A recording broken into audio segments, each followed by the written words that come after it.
Hello, नमस्ते सभी प्यारे भाइयों का।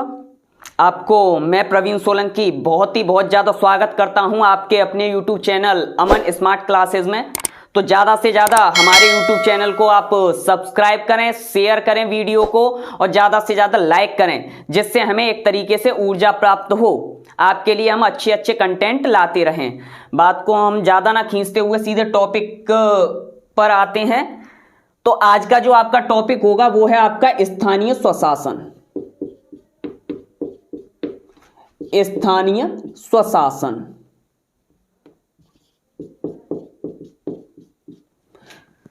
स्थानीय का मतलब जिस स्थान से बिलोंग करेंगे, स्व का मतलब अपना और शासन का मतलब शासन। ब्रिटिशरों ने जब भारत पर हुकूमत की तो उसके पश्चात भारतीयों के द्वारा यह मांग रही कि हमें स्थानीय स्वशासन चाहिए, हमें अपना शासन करना है जिन क्षेत्रों पर हम हैं, हमें अपना स्थानीय स्वशासन चाहिए। और ऐसा अगर आपसे यहां से 2-3 क्वेश्चन स्टार्टिंग में ही मैं पूछ लेता हूं कि अगर पूछा जाए आपसे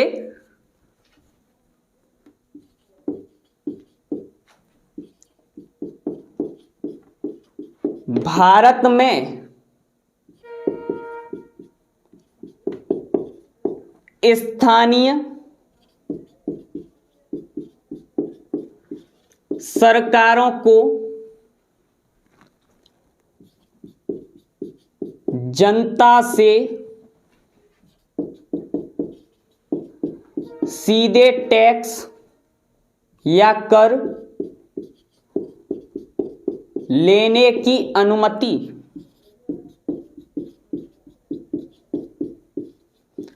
कब प्राप्त हुई? भारत में स्थानीय सरकारों को जनता से सीधे टैक्स या कर लेने की अनुमति कब प्राप्त हुई? तो स्थानीय सरकार या फिर स्थानीय स्वशासन के अबाउट में अगर हम बात करें तो इनके लिए हम कुछ बॉडीज बनाते हैं, कुछ निकाय बनाते हैं। जैसे आपकी नगर पालिका व नगर निगम। तो सबसे पहले भारत में नगर पालिका और नगर निगम को जनता से सीधे टैक्स वसूल करने के अधिकार कब प्राप्त हुए? तो बेटा इसका जो आंसर होगा 1813 1813 का चार्टर एक्ट। 1813 के चार्टर एक्ट के द्वारा यह अधिकार नगर पालिका व नगर निगम या फिर बोल सकते हो स्थानीय या फिर स्वायत्त शासी संस्थाएं, लोकल बॉडीज को बोला जाएगा स्वायत्त शासी संस्थाएं। ऐसी संस्थाएं जो अपना शासन करती हैं किन क्षेत्रों में? आपके स्थानीय क्षेत्रों में। वो क्या करेंगी? जनता से सीधे टैक्स ले सकती हैं, कर ले सकती हैं। और कर जो लेंगी वो किस प्रकार के कर? जैसे आपका हाउस टैक्स या फिर आपके वाटर टैक्स, मतलब जिन संसाधनों का वो यूज कर रहे हैं उन संसाधनों का टैक्स कर देना पड़ेगा। तो ये कब से स्टार्ट हुआ? आपके स्थानीय स्वायत्त शासी संस्थाओं को अधिकार कब से मिलना स्टार्ट हुआ? 1813 से। अब आप ये सोच रहे होंगे कि ये क्यों बताया गया? 1813 में जब ये टैक्स प्रदान किया गया कि जनता से सीधे शासन करके आप क्या करो? टैक्स लो, तो भारतीयों को यहां पर थोड़ी सी मिठाई चखाई गई, थोड़ा सा बताया गया उन्हें। और यहां पर इसके बाद भारतीयों की जिज्ञासा और ज्यादा बढ़ने लगी। किसके लिए? अपने स्वशासन को और अधिक या फिर ज्यादा प्रभावी बनाने के लिए। अब जिज्ञासा और ज्यादा यहां पर बढ़ने लग गई। तो 1813 के बाद यहां पर भारत जितने भी भारतीय व्यक्ति हैं वो यही चाहेंगे कि अब ज्यादा से ज्यादा हमें अधिकार प्राप्त हो। कहां पर? स्थानों में। जो आपके स्थानीय या फिर नगर पालिका और नगर निगम, इनको कुछ ज्यादा से ज्यादा अधिकार प्राप्त कराए जाएं। ठीक है, स्क्रीनशॉट लेना चाहो तो ले लेना इसका, वरना फिर आगे बढ़ते हैं। चलो,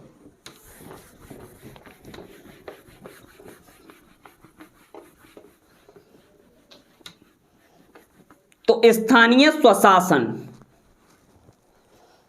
लोकल सेल्फ गवर्नेंस,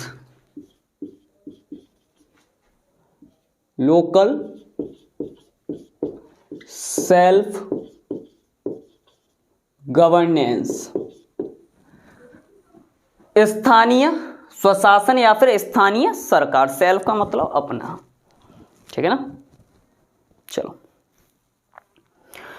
स्थानीय स्वशासन की जो शुरुआत की गई ब्रिटिशरों के द्वारा इसलिए की गई कि निचले स्तर पर जो व्यक्ति रहते हैं, निचले स्तर पर रहने वाली जनता को सरकार में प्रत्यक्ष व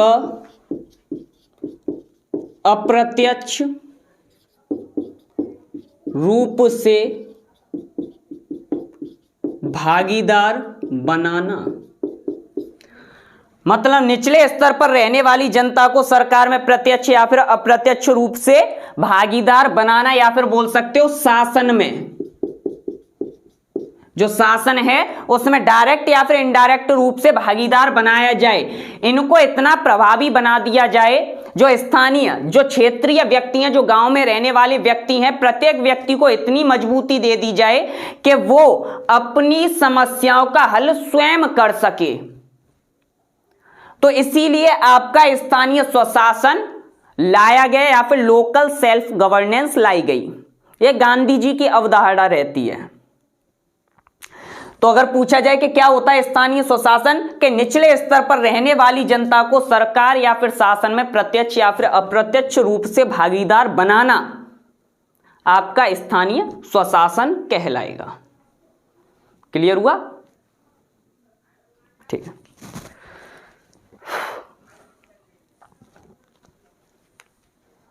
हटाएं से। चलो इसके आगे देखना।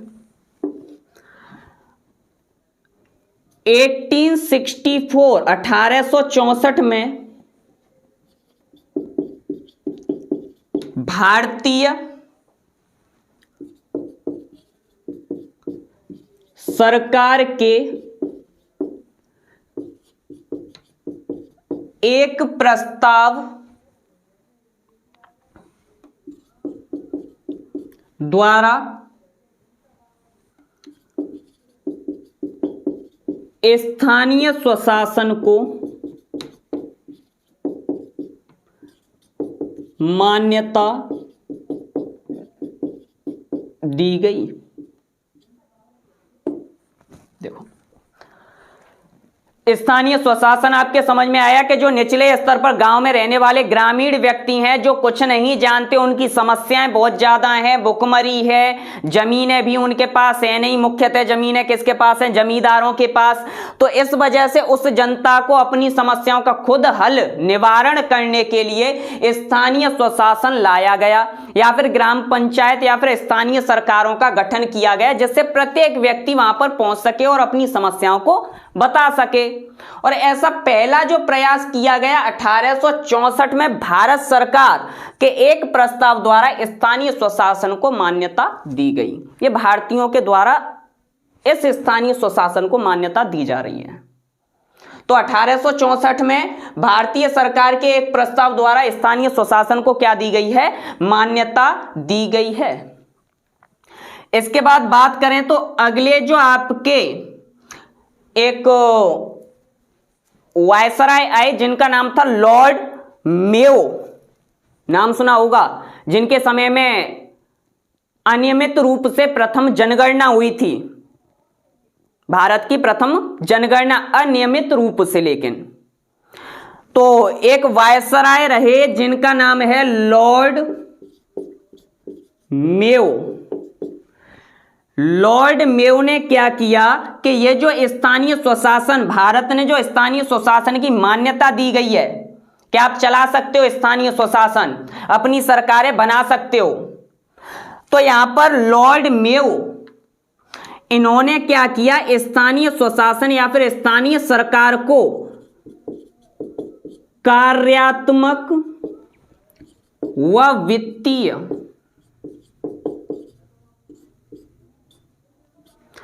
कार्यात्मक एवं वित्तीय स्वायत्तता प्रदान की।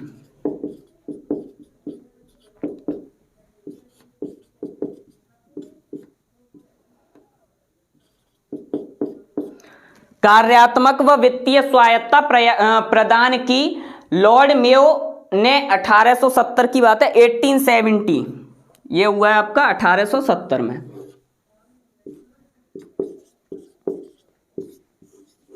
1870 में आपका कार्यात्मक व वित्तीय स्वायत्तता प्रदान की है किसने? लॉर्ड मेयो ने। कार्यात्मक और वित्तीय स्वायत्तता क्या होगी कि कार्यात्मक का मतलब यह है कि कार्यकारी एग्जीक्यूटिव स्थानीय सरकार अपने क्षेत्र के लिए कार्यकारी मतलब किस प्रकार से कानून लागू होंगे वो अपने जो कानून है खुद लागू कर सकते हैं, अपने नियम बनाकर खुद अपने क्षेत्रों पर वो लागू कर सकते हैं। तो स्थानीय सरकार को एक तो कार्यात्मक कार्य दिए गए कि वो अपने कार्य स्वयं करें, इसके अलावा उनको वित्तीय स्वायत्तता दी गई। वित्तीय स्वायत्तता का मतलब यह है कि वो अपने धन का हिसाब किताब खुद रखें और खुद खर्चा करें अपने क्षेत्रों में। जैसे अगर आपको साफ सफाई करवानी है अपने क्षेत्रों की, आपको गांव में रोड वगैरह चक रोड बनवाने हैं, सड़क, तो इन सब के लिए आप कर वसूल करें और वित्तीय स्वायत्तता आपको दी जाती है, आप वहां से धन वसूल कर सकते हो। तो कार्यात्मक आप उससे आप कार्य कर सकते हो क्षेत्र जो आपका क्षेत्र है, और वित्तीय स्वायत्तता आपको दी जाती है या फिर वित्त से संबंधित आपको स्वायत्तता है, अपने अधिकार हैं। तो 1870 में कार्यात्मक व वित्तीय स्वायत्तता किसने दी? लॉर्ड मेयो ने। 1864 में भारतीय सरकार के एक प्रस्ताव द्वारा स्थानीय स्वशासन को मान्यता प्रदान की गई। ठीक है ना बेटा? साथ के साथ लिखते हुए चलना या फिर इसका स्क्रीनशॉट ले लो, क्योंकि इतना महत्वपूर्ण डाटा आपको कहीं नहीं मिलेगा, कितनी भी खोजबीन कर लेना। चलो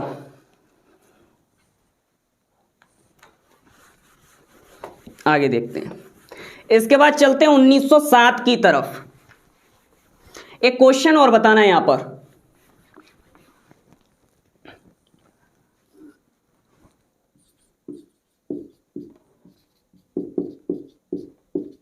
भारत में विकेंद्रीकरण की शुरुआत कब हुई? विकेंद्रीकरण का मतलब है आपका डिसेंट्रलाइजेशन, जो केंद्र अपने अंदर शक्ति को सीमित करके बैठा है कि पूरी की पूरी जो पावर है वो हमारे पास है। तो जो शक्ति आपकी केंद्रीयकृत चल रही है, सेंट्रलाइज्ड चल रही है, उसे विकेंद्रीकृत कब किया गया? बताओ बेटा।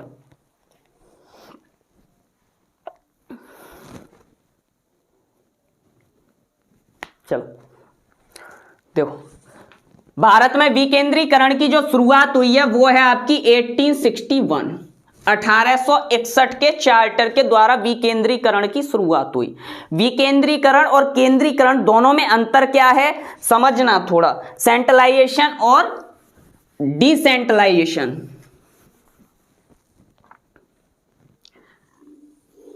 ऐसा मान के चलो कि ये आपका भारत है,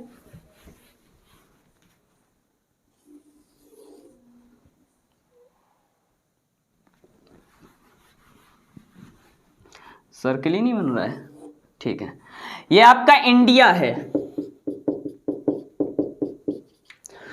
और इंडिया पर इस समय जो रूल कर रहा है वो है ब्रिटिशर।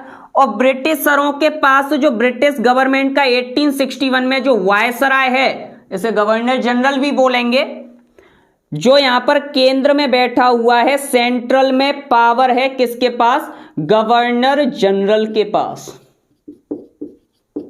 या वायसराय, इसके पास शक्तियां हैं। अब ऐसा तो नहीं कि ये सिर्फ सेंट्रल ही होगा, इसके अलावा भारत में प्रांत भी तो होंगे।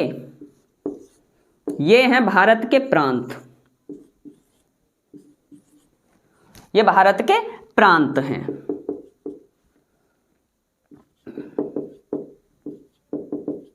ये हैं आपके प्रांत। ठीक है, तो ये आपका सेंट्रल है, ये आपके प्रांत हैं।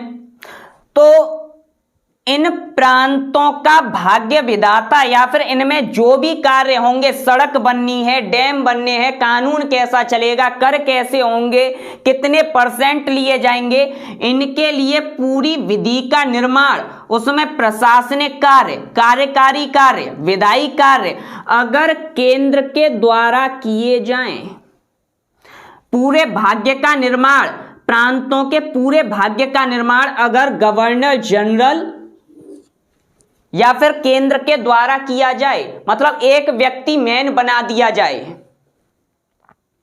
जैसे एग्जाम्पल के तौर पे मानकर चलना कि आपके घर में आपका परिवार, आपके घर में आपके माता पिता होंगे, उनसे घर में आपकी 2 संतानें हैं, एक लड़का है एक लड़की है। परिवार के जो मुखिया हैं वो कौन है? पिताजी। ये मुखिया हैं, सारे फैसले यही लेते हैं, जितने भी फैसले होंगे पिताजी लेंगे।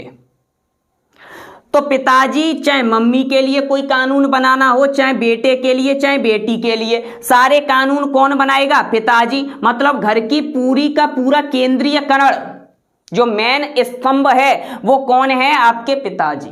तो ऐसे बोलेंगे एक तरह से केंद्रीयकरण होना। अब मान लो कि कल को आपका ये जो इन परिवार या फिर दंपति का जो पुत्र है, इसका हो गया विवाह, तो विवाह होने के बाद पिताजी स्वतः ही इस लड़के को कुछ शक्तियां प्रदान कर देंगे कि ठीक है बेटा अब तू चला जा, अब तेरे को अलग से हम शक्तियां प्रदान कर रहे हैं। तो पहले जो निर्माण कर रहा था, सभी कानूनों को या विधि को निर्माण कर रहा था, वो पिताजी थे। तो इसका मतलब केंद्रीयकरण किसके हाथ में है? पूरे परिवार की जो सत्ता है किसके हाथ में? पिताजी। मतलब जहां पर एक ही व्यक्ति के द्वारा कानून पारित किए जाएं, प्रशासन चलाया जाए, तो ऐसी शक्ति को तो बोलेंगे हम क्या? केंद्रीयकरण, सेंट्रलाइज्ड होना। लेकिन जब यह शक्ति बट जाए, जैसे पुत्र का विवाह हुआ और पुत्र को अलग कर दिया गया, कुछ कार्य दे दिए गए। अब कुछ कार्य का मतलब है, अगर बेटे को पहले कुछ चाहिए होता तो वो पिताजी से बात करता, अब तो उसका विवाह हो गया, मान लो अब उसकी वाइफ को कुछ चाहिए, सामान वगैरह अपने लिए, जो एक तरह से बोल सकते हो श्रृंगार संबंधित, ब्यूटी पार्लर से संबंधित, बाकी सब तुम समझदार हो। तो यहां पर जब चाहिएगा तो वो पिताजी से बात करने थोड़ी नहीं जाएगा, पिताजी ने खुद अधिकार दे दिए हैं, तो यहां पर उन्हें अब अपनी शक्ति को बांटना पड़ेगा। तो ये तो हो गई आपकी डिसेंट्रलाइज्ड होना, जब शक्तियों को बांटा तो डिसेंट्रलाइज्ड। अब यहां पर समझना, तो केंद्रीयकृत का मतलब यह है कि केंद्र में बैठा हुआ एक व्यक्ति के हाथ में पूरी की पूरी ताकत, तो उसे बोलेंगे केंद्रीयकरण। और जब केंद्र में से शक्तियां निकलकर प्रांतों की ओर बट जाएं, ये देखो एरो बना दे रहा हूं मैं, जब केंद्र में से पावर निकल के प्रांतों में चली जाएं, तो इस स्थिति को बोलेंगे हम विकेंद्रीकरण। ये हो गया आपका डिसेंट्रलाइज्ड। दोनों में यहां पर एक तरीके से यहां से दिखाई दे रहा है, ठीक है, चलो समझा देता हूं दोनों को। देखो ये आपका केंद्र, ये आपके प्रांत हैं,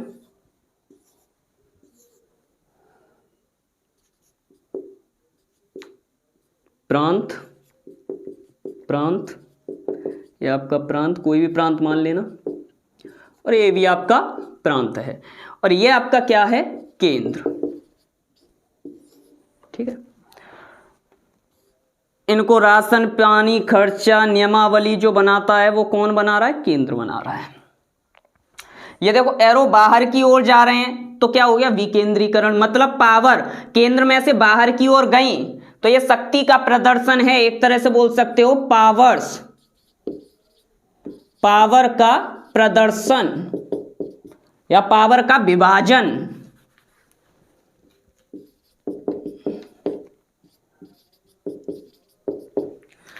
अब यहां पर समझना, अगर प्रांतों की पूरी शक्तियां केंद्र में निहित हो, प्रांतों के पूरे कार्य या फिर पूरे फैसले किस में निहित हो? केंद्र में। देखो ये अंदर की ओर है और ये बाहर की ओर जा रहा था, ये अंदर की ओर है। जब प्रांतों से शक्तियां केंद्र की ओर मिले तो इसे बोलेंगे हम केंद्रीयकरण। यह स्थिति आपकी केंद्रीयकरण। यहां से पूरी की पूरी पावर किधर जा रही है?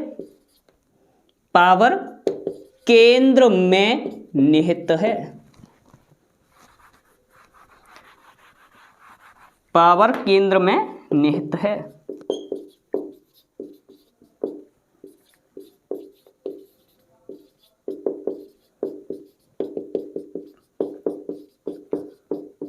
पावर केंद्र में निहित है। तो ये आपका विकेंद्रीकरण, डिसेंट्रलाइजेशन, और ये आपका सेंट्रलाइजेशन। ये आपको बहुत ही ज्यादा हेल्पफुल होने वाला है आगे चल के, या फिर पॉलिटी में बहुत ही ज्यादा मदद मिलेगी इससे आपको। अगर पूछा जाए कि उत्तर कोरिया कैसा देश है, केंद्रीकृत या फिर विकेंद्रीकृत, तो याद रखना वो केंद्रीयकृत है। वहां पर एक व्यक्ति ही सारे देश या फिर प्रांतों के लिए फैसला करता है, ठीक है, जो वहां का तानाशाह है। तो ये बात समझ में आ गई। तो इसका भारत में विकेंद्रीकरण की शुरुआत कब हुई? 1861। पहले जो केंद्र में परिषद, विधायी परिषद बनी हुई थी, अब प्रांतों में भी विधायी परिषद का निर्माण होना शुरू हो गया। अगर पूछा जाए कि भारत में प्रांतीय विधायी परिषद का निर्माण किस अधिनियम के द्वारा होना शुरू हुआ, तो 1861 का चार्टर अधिनियम। या तो इसका स्क्रीनशॉट ले लेना या फिर नोट कर लो, फिर जल्दी से इसे मैं हटाता हूं।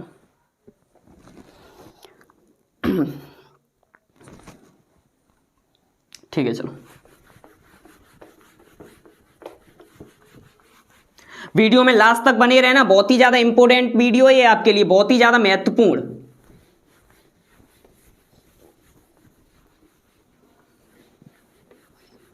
अब वो आपके ऊपर डिपेंड करता है कि आपको पढ़कर अपने टारगेट की प्राप्ति करनी है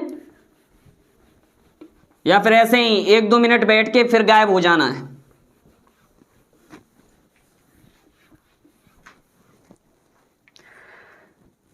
तो अगर पूछा जाए कि प्रांतीय विधायी परिषद का निर्माण कब हुआ, किस अधिनियम के द्वारा हुआ, तो 1861 के अधिनियम के आधार पर। अगर 1-2 पूछ भी ले तो याद रखना 1862 में प्रांतीय विधायी परिषद, जिसे आप आज के समय में विधानमंडल बोलते हो, पहले राज्य को क्या बोलते थे? प्रांत। तो प्रांतीय विधायी परिषद का निर्माण 1862 में पहले बंगाल, अधिनियम 1861 है। अगर सबसे पहली विधानमंडल पूछा जाए तो बंगाल में, वो भी 1862 में। फिर 1866 में आया आपका उत्तर पश्चिम सीमांत प्रांत।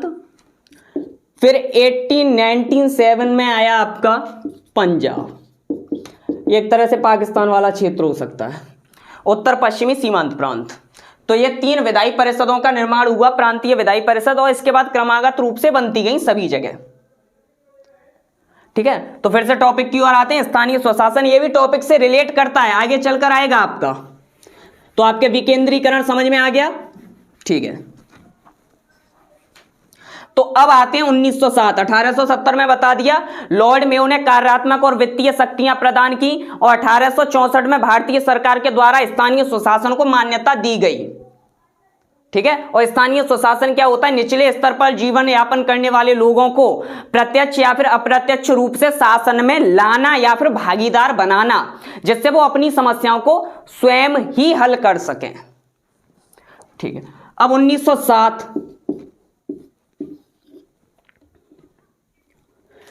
1907 में विकेंद्रीकरण, अभी बताया था, विकेंद्रीकरण आयोग, या फिर लिख सकते हो राजकीय या प्रांतीय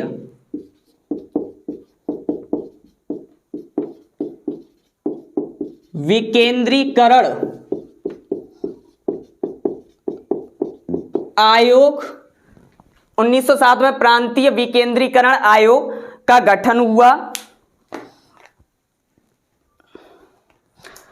या फिर इसे शाही आयोग भी बोला जाता है।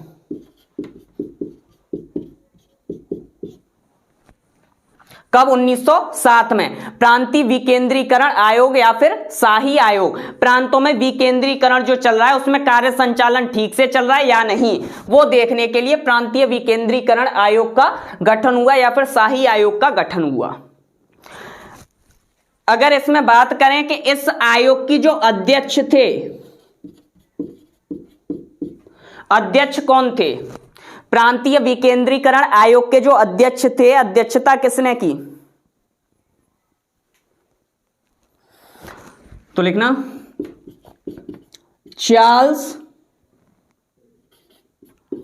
हाउसहोफ,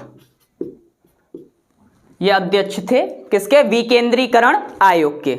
सॉरी उल्टा हो गया, हॉब हाउस हैं, हॉब हाउस। अब ठीक है।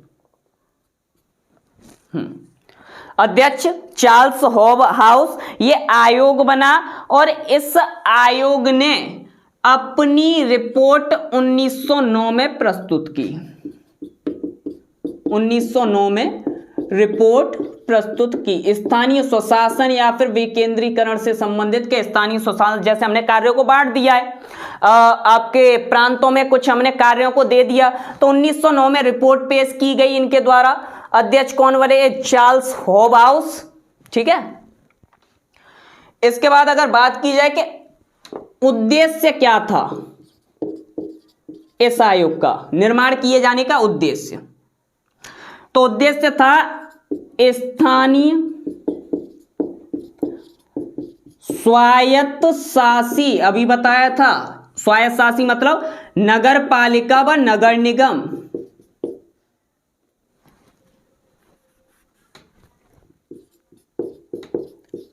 नगर पालिका व नगर निगम, ये स्थानीय स्वायत्तशासी संस्थाओं की जांच करना कि किस प्रकार से वो कार्य कर रहे हैं और किस प्रकार की भागीदारी है जो हम दे रहे हैं इनको, कुछ हो पा रहा है या नहीं हो पा रहा। तो 1907 में आपका ये 1909 में रिपोर्ट प्रस्तुत की गई। इसका उद्देश्य था स्थानीय स्वायत्तशासी संस्थाओं की जांच करना। इसकी तो स्थापना हो चुकी है। स्थापना कब हो चुकी? हमने थोड़ी सी एक बात यहां पर एक पॉइंट छूट गया यहां पे, जैसे 1882 1882 मोस्ट इंपोर्टेंट है ये वाला, ये इसके बाद आएगा। 1882 इस समय जो वायसराय या फिर गवर्नर जनरल था वो था आपका लॉर्ड रिपन। पता नहीं इन सभी के बीच में ये इतना दयावान किस्म का व्यक्ति कहां से आ गया जिसने भारत के लिए इतना सब किया या फिर ऐसी संस्थाओं का गठन पूरी मजबूती के साथ किया। तो 1882 में जो आपका गवर्नर जनरल था वो था लॉर्ड रिपन, और इस व्यक्ति ने स्थानीय स्वशासन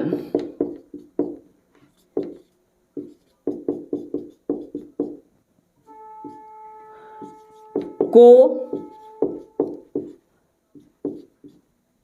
और अधिक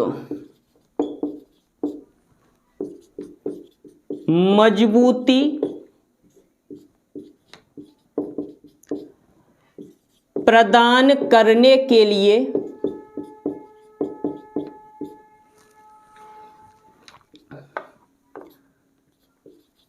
एक प्रस्ताव पारित किया। भाई वायसराय तो प्रस्ताव तो पारित कर सकता है, पारित किया।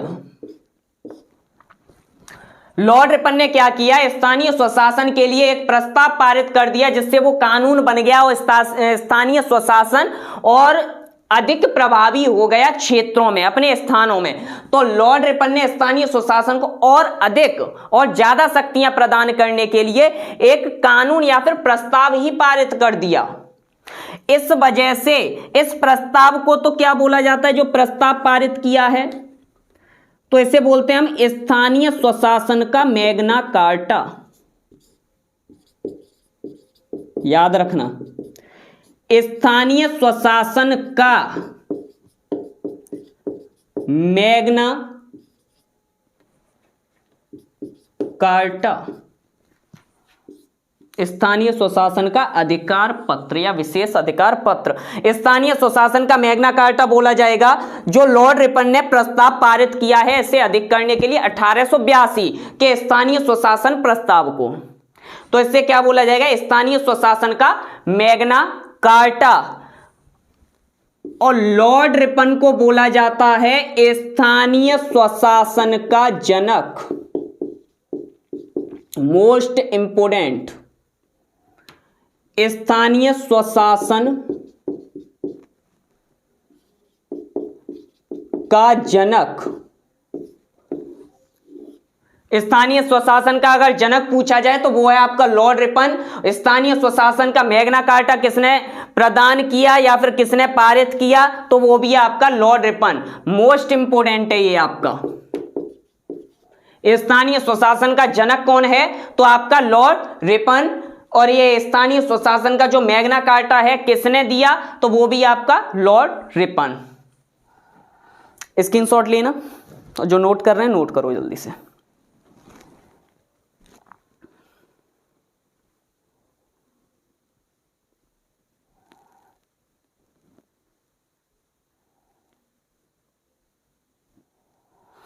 चलो आगे बढ़ते हैं। इसके बाद देखना 1882 में तो ये हुआ है, और इसके बाद जस्ट 1907 में ये हुआ कि प्रांतीय विकेंद्रीकरण आयोग का गठन हुआ, जिसे आप शाही आयोग बोल सकते हो। अध्यक्ष कौन थे, चार्ल्स हॉबहाउस। 1909 में इन्होंने अपनी रिपोर्ट प्रस्तुत की। कारण क्या था इसका, इस आयोग का बनाए जाने का, कि स्थानीय स्वायत्त शासित संस्थाओं को जो आपकी 1882 में लॉर्ड रिपन ने गठित करवाई हैं पारित करके, इन्हीं की जांच करना कि ये ढंग से अपना कार्य निभा पा रहे हैं कि नहीं। ठीक है, चलो। स्थानीय स्वशासन का जनक कौन है आपका, लॉर्ड रिपन। और स्थानीय स्वशासन का मैग्ना कार्टा किसे कहा जाता है, जो लॉर्ड रिपन ने प्रस्ताव पारित किया। 1909 में रिपोर्ट पेश की गई।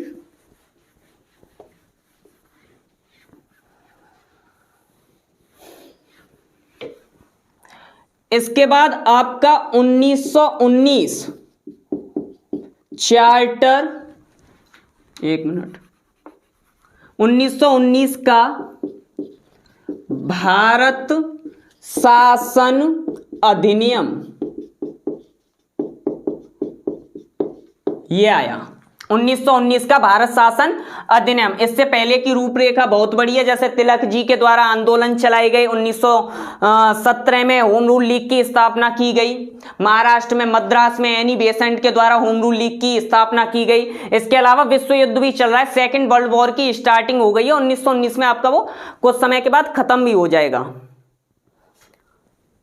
एक मिनट, फर्स्ट वर्ल्ड वॉर की स्टार्टिंग भी हो चुकी थी आपका 1914 के अकॉर्डिंग फर्स्ट वर्ल्ड वॉर चल रहा था, और यहां पर लास्ट में आकर खत्म हो जाएगा। लेकिन उससे पहले, ये उससे पहले की रूपरेखा है। 1919 का भारत शासन अधिनियम, इस समय के जो वायसराय थे भारत में, इसे मॉन्टेग्यू चेम्सफोर्ड,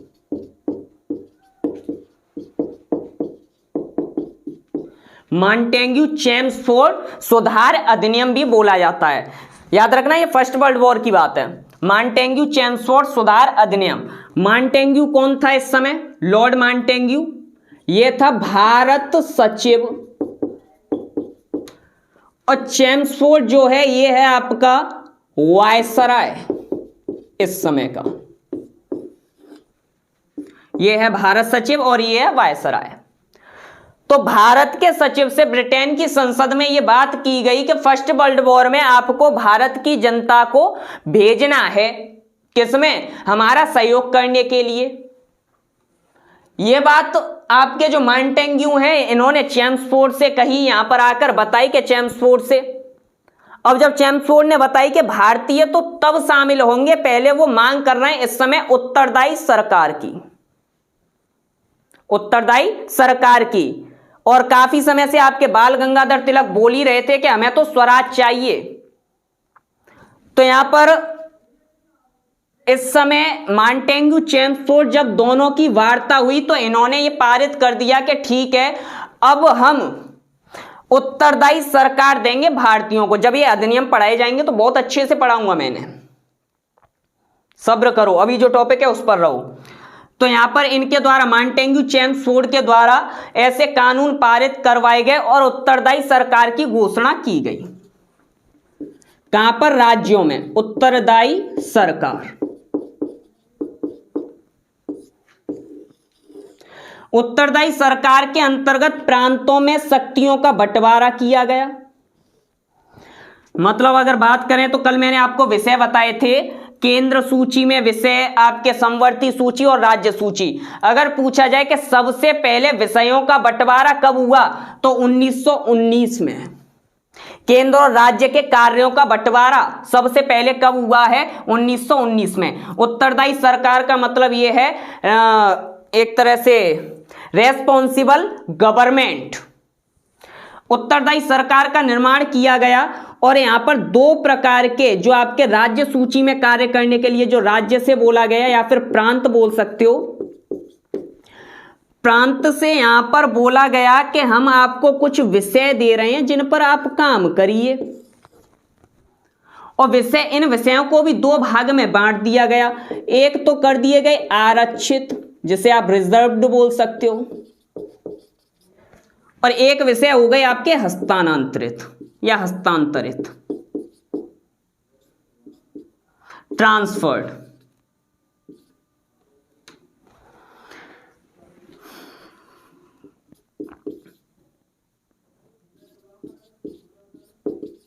ट्रांसफर्ड, ये आपके दो विषय कर दिए गए, एक तो रिजर्व्ड, एक ट्रांसफर। इस पर जो कानून बनाएगा, आरक्षित विषय, इन पर जो कानून बनाएगा वो बनाएगा आपका गवर्नर जनरल, वायसराय कोई बोलते हैं, गवर्नर जनरल। व इसकी कार्यपालिका मतलब एग्जीक्यूटिव, जो कानून को लागू करवाती थी, इस पर कानून ये बनाएगा।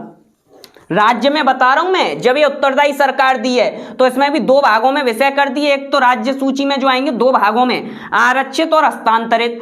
इस पर जो कानून बनाए जाएंगे, गवर्नर जनरल तो भाई सिग्नेचर करने के लिए चाहिए, जैसे आज के समय में राष्ट्रपति है, उस समय वायसराय होता था।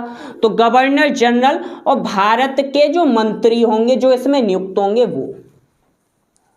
लेकिन ये जो मंत्री है ये जवाबदेह होता था, इसको आंसर देना पड़ता था, रिपोर्ट करनी पड़ती थी प्रांतीय विधायी परिषद को।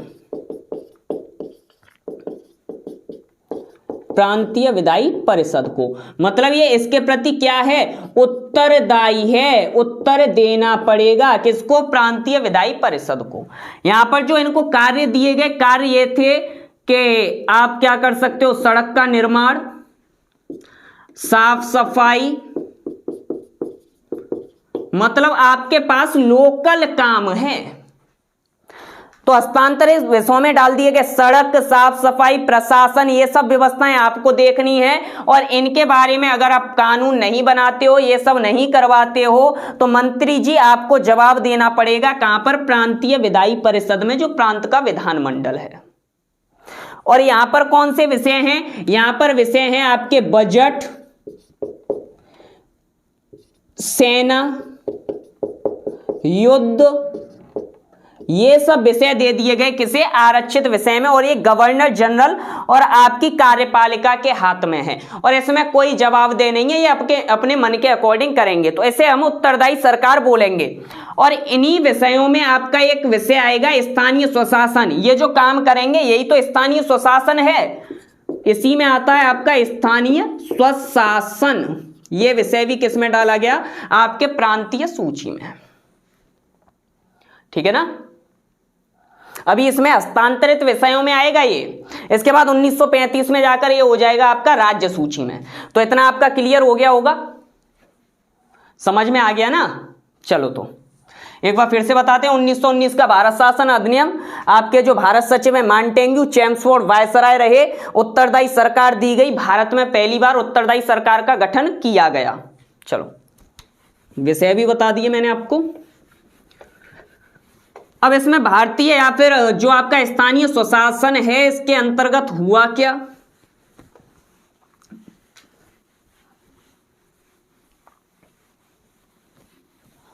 तो जो आपको ये उत्तरदायी सरकार के कानून बनाए गए हैं, जितने भी नियम हैं, जितनी भी विधि हैं, इनको 1921 से लागू किया गया।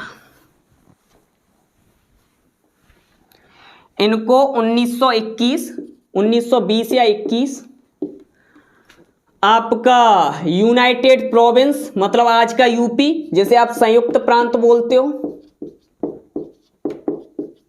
यहां पर लागू हुआ। बंगाल, बिहार, असम, ठीक है, या फिर मद्रास व पंजाब, इन क्षेत्रों में 1920-21 में ये कानून लागू किए गए या उत्तरदायी सरकार को लागू किया गया। जो हस्तांतरित विषय हैं, उत्तरदायी कौन है? आपकी हस्तांतरित विषय पर बनाए जाने वाले कानून जो बनाएंगे वो उत्तर देंगे किसे? प्रांतीय विधायी परिषद को। ठीक है ना, बहुत ही ज्यादा महत्वपूर्ण है ये आपका। इसके आगे 1919 के बाद आगे बढ़ते हैं। 1935 अधिनियम, इसमें क्या किया गया? इसमें जो आपका स्थानीय स्वशासन का विषय है, स्थानीय स्वशासन, लास्ट तक बने रहना, ये स्थानीय स्वशासन का विषय डाल दिया गया राज्य सूची में। इससे पहले हस्तांतरित विषयों में आता था, अब ये डाल दिया गया 1935 में लाकर राज्य सूची में, राज्य सूची के विषयों में ये डाल दिया गया। चाहो तो इसका स्क्रीनशॉट ले लेना।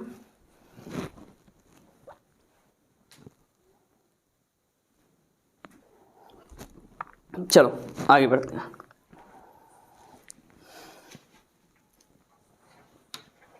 लिख लिया? अब ये एक तरीके से यहां तक आपका इंट्रो हो गया किसका? स्थानीय स्वशासन का या फिर लोकल सेल्फ गवर्नेंस का। यही आपका पंचायती राज है। जब बेटा पूरी तरह से नहीं समझोगे तो बिल्कुल समझ में नहीं आएगा, और थोड़ा सा भी उसने घुमाकर क्वेश्चन पूछा तो आपका 1 नंबर निकल जाएगा हाथों से। तो लास्ट तक समझना इसे, ठीक है, और ज्यादा से ज्यादा लाइक और सब्सक्राइब करें, जिससे मैं ऐसी ही आपके सामने वीडियो लाता रहूं या आपके लिए। ठीक है, तो इसमें देखना नेक्स्ट है हेडिंग आपकी पंचायती राज का विकास, कि भारत में पंचायती राज का विकास कैसे हुआ। इससे पहले आपने नगर पालिका और नगर निगम के अबाउट में सुन रहे हो, अब है पंचायती राज का विकास। आप सभी को पता है कि जो आपका भारत में संविधान का निर्माण हुआ तो एक भी संविधान सभा में आपके महात्मा गांधी के द्वारा कोई भी रोल प्ले नहीं किया गया, किसी में भी वो सम्मिलित नहीं रहे। ये बात क्लियर है ना? कहीं भी नाम नहीं आता है आपके सामने, जितने भी आपके अधिवेशन हुए संविधान सभा के उसमें भी नाम नहीं आता। लेकिन आप ऐसा नहीं बोल सकते कि गांधी जी की झलक नहीं दिखाई देती आपके इसमें संविधान में। जैसे आपकी पंचायती राज व्यवस्था है, जो आपकी ग्राम पंचायती राज व्यवस्था है, इसके अबाउट में या फिर स्थानीय स्वशासन की अवधारणा, फिलॉसफी जो ली गई है वो गांधी जी के ग्राम स्वराज की फिलॉसफी से ली गई है। सीधा क्वेश्चन, स्थानीय स्वशासन की अवधारणा, फिलॉसफी कहां से ली गई है?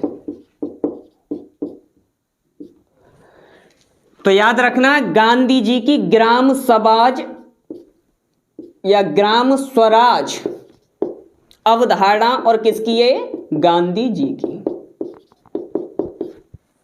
ठीक है, स्थानीय स्वशासन की अवधारणा कहां से ली गई है? ग्राम स्वराज या फिर गांधी जी की ग्राम स्वराज अवधारणा से, कि स्थानीय स्वशासन किस प्रकार का होना चाहिए। ठीक है, इसके बाद ही आपका पंचायती राज पर बल दिया गया। तो आज के लिए सिर्फ इतना ही। इसके आगे का जो है हम आपको अगली वीडियो में इसके बाद आगे वाला जो पार्ट है वो प्रोवाइड करवाने वाले हैं। इसके बाद आपकी बलवंत राय मेहता समिति, किस प्रकार से सामुदायिक विकास परिषद का निर्माण हुआ, कैसे राष्ट्रीय विकास परिषद बनी, जो महत्वपूर्ण, इससे भी ज्यादा महत्वपूर्ण जो टॉपिक हैं वो कल वाली वीडियो में आपके लिए नेक्स्ट वीडियो में आने वाले हैं। तो ज्यादा से ज्यादा जितना भी इंपॉर्टेंट है, ऐसा कंटेंट आपको कहीं नहीं मिलेगा, मेरे हिसाब से तो नहीं मिलने वाला है। इसमें कुछ भी नहीं छोड़ा गया है आपके लिए। और मुझे पता है जो बच्चे इधर से उधर घूमते रहते हैं ढूंढने के लिए कि कहीं से कुछ मिले, और ऐसे में परीक्षा भी नजदीक है, तो आपको कहीं भी कुछ ढूंढने की जरूरत नहीं है, सब कुछ आपको इसी में मिल जाएगा। चाहे वनडे एग्जाम हो, सभी परीक्षाओं से संबंधित है ये आपका। ठीक है ना। आज के लिए बस इतना ही, मिलते हैं नेक्स्ट वीडियो में। ज्यादा से ज्यादा हमारी वीडियो को लाइक करें, सब्सक्राइब करें और शेयर करें, और तुलना करके देख लेना। ठीक है, नमस्कार।